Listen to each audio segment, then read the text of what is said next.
Never use social media in the morning. Some of you who know my story know that I'm not a big social media person. I never used Twitter, Instagram or Snapchat. I deleted my Facebook in the year 2017 and only communicated with my employees and a few people via WhatsApp. But that's not all. I still use YouTube.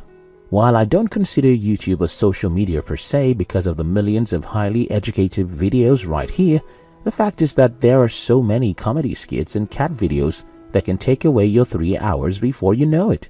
I'm like everyone. I like to laugh. So even if I come here on YouTube to watch educational videos, comedy skits can take me away from such videos and waste many hours of my day. So what do? I give myself a simple rule. Never go to social media in the morning. When I say morning, I mean never go into social media until you finish the most important duty of the day. So let me give you an example. I am a morning person. I wake up usually around 4 a.m.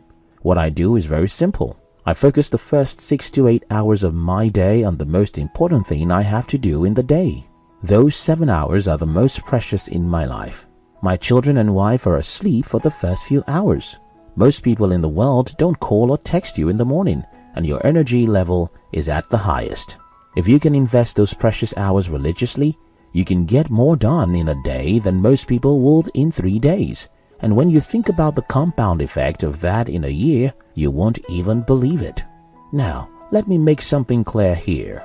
I sometimes jump to YouTube by 10 or 11 a.m., but that's usually because I finished my most important duty of the day. Maybe I woke up by 4 a.m. and before 10 a.m. I'm done with my most important task. Then I can afford to waste 1 or 2 hours on a few entertainment before I go back to my desk. Here is my advice here. Use your morning for yourself. Make it a rule or even a religious commandment. Never go to social media in the morning or in the first 7 hours of the day, depending on when you start your day. Because morning is a special time. Only dumb people use it to consume what other people create. Except what other people create actually helps you in any way. Take for example, I have some good teachers I like here on YouTube. Though I don't usually consume their content in the morning, it won't be bad for me to sit down and listen to Seth Godin or Dr. Jordan Peterson by 4 in the morning. But a comedy skit? No. So don't give away your morning. It's the best gift any day can ever give you. 2. Sleep early if possible. Think about the story I used to start this video. It was the story of how I forced all of my friends to sleep less and read like mad. Yeah, it was helpful when I was young, but as I grew older, I discovered that sleep is actually an important thing. I used to be so bad in the morning. I used to wake up at 7:30 a.m. and feel like I had not slept more than an hour. I used to have very low energy in the morning until about 9 months ago. I changed something in my routine, which changed my life, and that is simple. I went to bed early. I go to bed by 8:30 p.m.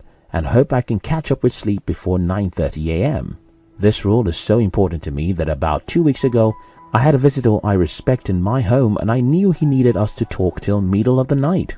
I had to explain to him politely, please, I need to go to bed early or I will have a bad day tomorrow. I've read somewhere that every hour of sleep before midnight is like 2 hours after midnight.